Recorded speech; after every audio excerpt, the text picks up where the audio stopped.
साथियों, 90 के दशक में मुंबई के टोपाज बार के पूरे शहर में जलवे थे। शहर के कई रईस लोग यहां अक्सर आते थे और अपनी कमाई का हिस्सा बार डांसर पर लुटाया करते थे। इस बार की सबसे खास बात ये थी कि यहां उस दौर में बॉलीवुड पर राज करने वाली अदाकारों जैसी दिखने वाली लड़कियां डांस करती थी। उन्हीं में से एक थी मुस्कान, जो माधुरी दीक्षित जैसी दिखती थी और मुस्कान की अदाओं पर फिदा था एक ऐसा शख्स जो भारत के सबसे बड़े आर्थिक घोटालों में से एक को अंजाम दे रहा था, जिससे पूरा देश बेखबर था। लेकिन 31 दिसंबर 2000 की शाम, जब पूरा देश नए साल के जश्न मनाने की तैयारी में जुटा था, टोपाज बार में भी काफी चहल पहल थी। उसी शाम आम सा दिखने वाला एक भारी तोल वाला इंसान यहाँ एंट्री करता है। उसकी सुर्खियों ने पूरे मुंबई शहर को चौंका दिया। अखबार में एक खबर छपती है कि एक शख्स ने टोपाज बार में एक बार डांसर पर 93 लाख रुपए लुटा दिए और उस शख्स का नाम था तेलगी, अब्दुल करीम तेलगी। इसके नाम पर दर्ज है भारत का सबसे बड़ा घोटाला, जिसे स्टाम्प पेपर घोटाले के नाम से जाना जाता है। उस दौरान ये 30,000 करोड़ से अधिक का घोटाला था, जिसकी वजह से उस समय के महाराष्ट्र के उप मुख्यमंत्री छगन भुजबल को इस्तीफा देना पड़ा। और कैसे ट्रेनों में फल बेचने वाले तेलगी ने कर दिया इतना बड़ा घोटाला। नमस्कार दोस्तों, आपका स्वागत है फिर से एडिटेड पोस्ट में। आज बात करेंगे आखिर कैसे अब्दुल करीम तेलगी ने इतने बड़े घोटाले को अंजाम दिया। अब्दुल की कहानी कर्नाटक से शुरू हुई, जहां 4th क्लास रेलवे कर्मचारी के घर तेलगी का जन्म हुआ। परिवार में 8 बच्चे थे और पिता की बचपन में ही मौत हो गई। इसके बाद पूरे परिवार की जिम्मेदारी तेलगी के कंधों पर आ गई। पिता रेलवे में थे तो कुछ पहचान भी थी, जिसकी मदद से तेलगी ने रेलवे स्टेशन पर ही फल सब्जी बेचना शुरू किया और परिवार पाला। यहाँ से शुरू हुआ खेल। जब यह बड़ा हुआ तो उसने देखा कि बहुत सारे लोग नौकरी के लिए गल्फ देश जाते हैं।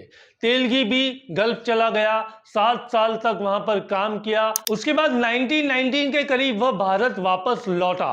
नकली पासपोर्ट और वीजा बनाकर लोगों को गल्फ भेजने लगा। इस फर्जी वाले से तेलगी ने खूब पैसा कमाया, लेकिन एक दिन उसकी पोल खुल गई और पुलिस ने उसे गिरफ्तार कर लिया। उसके बाद तेलगी को जेल की सजा हुई। जेल में तेलगी की मुलाकात एक शख्स से हुई, जिसका नाम था रतन सोनी।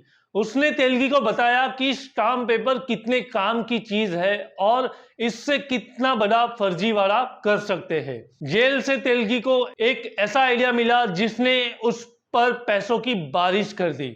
बाहर निकलते ही तेलगी ने स्टाम्प पेपर फ्रॉड को अंजाम देने के लिए तैयारी शुरू कर दी। उसके बाद पता चला कि जिस नासिक रेलवे स्टेशन पर वो फल और सब्जी बेचा करता था, वहीं पर नासिक प्रिंटिंग प्रेस है, जहां पर स्टाम्प छापे जाते हैं। तेलगी ने किसी तरह वहां के लोगों से पहचान बढ़ाई और पुरानी मशीन को नीलामी में खरीद लिया। उन्हें खरीद कर रिपेयर करवाया और फर्जी स्टाम्प छापना शुरू कर दिया। 300 से भी ज्यादा लोगों को रखा था स्टाम्प बेचने के लिए। अब बारी थी इन स्टाम्प पेपर को पूरे देश में फैलाने की।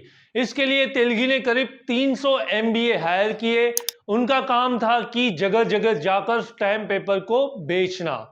यह स्टाम्प कॉर्पोरेट, तहसीलों और शेयर बाजार तक में बेचे गए। इन स्टाम्प को बेचते वक्त तगड़ा डिस्काउंट दिया जाता था, जिसके चलते लोग तुरंत उन्हें खरीदते थे। देश के करीब 70 शहरों तक तेलगी ने अपना नेटवर्क फैला लिया था।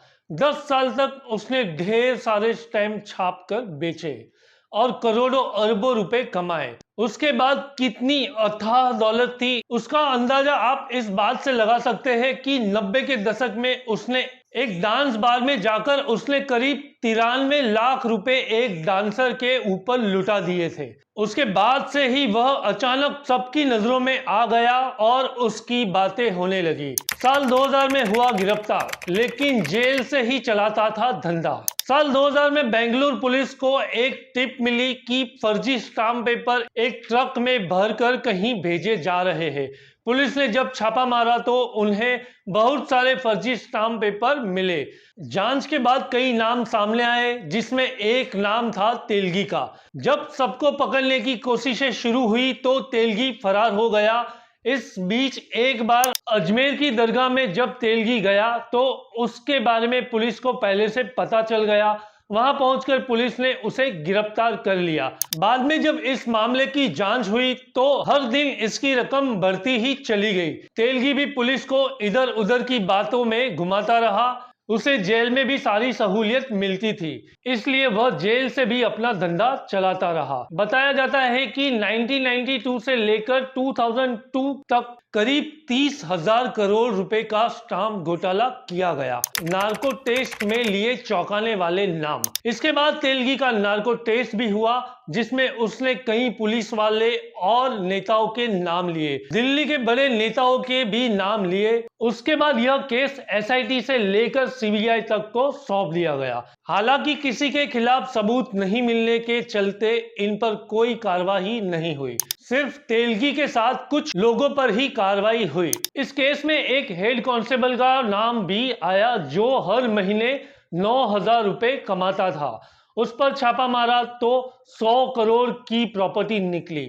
एक अन्य पुलिस वाले के खिलाफ जांच हुई तो उसकी 200 करोड़ की प्रॉपर्टी निकली। कहा जाने लगा था कि अब्दुल करीम तेलगी लोगों को रिश्वत नहीं देता था, बल्कि बड़े बड़े नेताओं और पुलिस वालों को सैलरी पर रखता था। कोर्ट ने दी इतिहास की सबसे बड़ी सजा। आज तक ये नहीं पता चला कि तेलगी की प्रिंटिंग प्रेस कहां थी जहां से ये सारे स्टैम्प पेपर छापे जाते थे। 2007 में कोर्ट ने इस मामले को लेकर सजा सुनाई। तेलगी के कई साथियों को 6-6 साल की सजा हुई और तेलगी को 30 साल जेल की सजा हुई और 202 करोड़ रुपए का जुर्माना भी लगाया। अदालत के इतिहास में ऐसा पहली बार हुआ कि किसी पर इतना बड़ा जुर्माना लगाया गया हो। तेलगी की मौत जेल में 2017 में हुई, जिस पर कई सवाल भी उठे और साजिश किए जाने के इल्जाम भी लगे।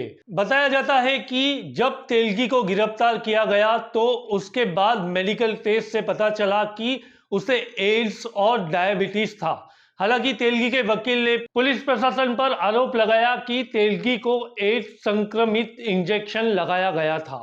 तेलगी के शरीर के कई अंग फेल होने की वजह से उसकी 2017 में मौत हो गई। इस केस में सबसे बड़ी हैरानी इस बात की है कि इतने साल जांच हुई लेकिन ये पता नहीं चला कि प्रिंटिंग प्रेस में किससे तेलगी का नाता था। किसी बड़े नेता या पुलिस अफसर को कोई सजा नहीं हुई। सरकार ने ठहराया इस स्कैम को लीगल। देखा जाए तो इस स्कैम को लीगल नहीं ठहराया गया, लेकिन इस स्कैम के तहत जितने भी फर्जी स्टैम्प बेचे गए उन्हें लीगल ठहराया गया। अब सवाल ये उठता है कि आखिर सरकार की ऐसी भी क्या मजबूरी थी कि फर्जी स्टाम्प को लीगल ठहराना पड़ा। दरअसल देश में जितने भी लीगल काम या एग्रीमेंट होते हैं उनके लिए स्टैम्प का इस्तेमाल होता है। 1992 से लेकर 2002 तक देश में अधिकतर स्टाम्प तेलगी के फर्जी स्टैम्प ही थे।